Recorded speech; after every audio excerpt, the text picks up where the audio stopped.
Mielos ponios ir panelės, esu daktarė Tatjana Perepelica iš Vilniaus gimdymo namų, kur dirbau daugiau nei 30 metų. Nuo 2000 dirbu Londone ir paskutinės 10 metų Barking klinikoje Dental and Medical.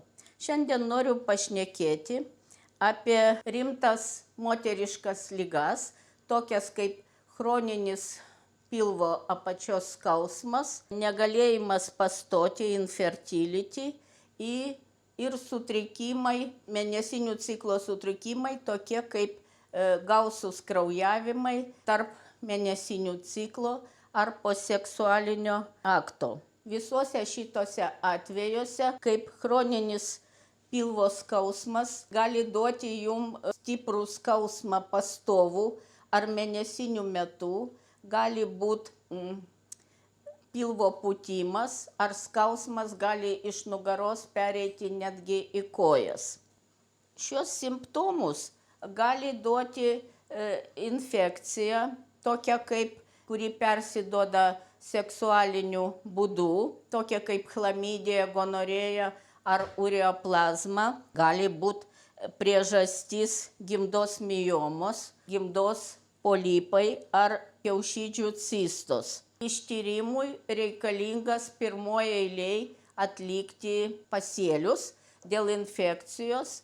Paprastas pasėlis, kuris rodo tokią infekciją kaip stafilokokai, streptokokai, kandida, ir specialus pasėlis dėl seksualinių ligų, tokios kaip chlamidija, gonorėja ir ureoplazma. Taip pat padeda ištyrimui ultragarsinis ištyrimas, kada mes matom gimdos miomas, tai yra gerybiniai gimdos augliai, cistos, taip pat gimdos ertmės polipai. Po kiekvieno ištyrimo mes darom tyrimus, ištyrimą ultragarsų ir apžiūrą per makštį, nustatant gimdos dydį ir kiaušidžių būklę. Po kiekvieno ištyrimo damas moteriai tą pačią dieną reportas apie apžiūrą, diagnozę ir rekomendacijos dėl gydymo bei pats gydymas. Sekanti problema, kai gausūs kraujavimai tarp mėnesinių ar po seksualinio akto, gali būti taip pat dėl uždegiminio proceso, gali būti dėl gimdos ertmės polipo, gimdos miomų ir kiaušidžių cistų.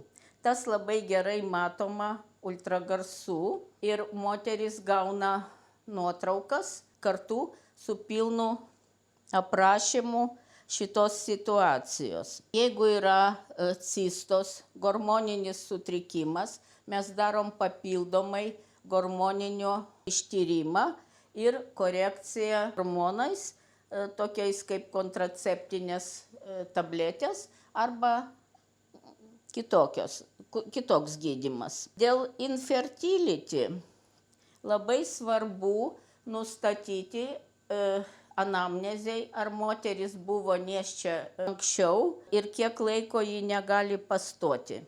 Duodamas ištyrimas dėl infekcijos, žiūrima ultragarsų, ar gimda turi miomų, žiūrimos kiaušidės, struktūra kiaušidžių, ar turi kiaušidės folikulų, daromas papildomai tyrimas anti-Müllerian hormon, tai rodomas rezervas kiaušidžių, kiek folikulų moteris turi ir ar jie yra pilnaverčiai.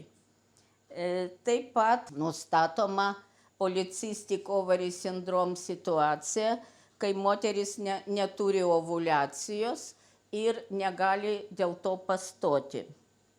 Labai svarbu dėl infertility taip pat ištirti vyro spermą. Kartais vyrai nenori padaryti šito tyrimo, jie skaito, kad jie labai stiprus sekse, bet sperma gali būti negyva ir dėl to moteris negali pastoti, nors ji pilnai turi normalų ovuliatorinį ciklą.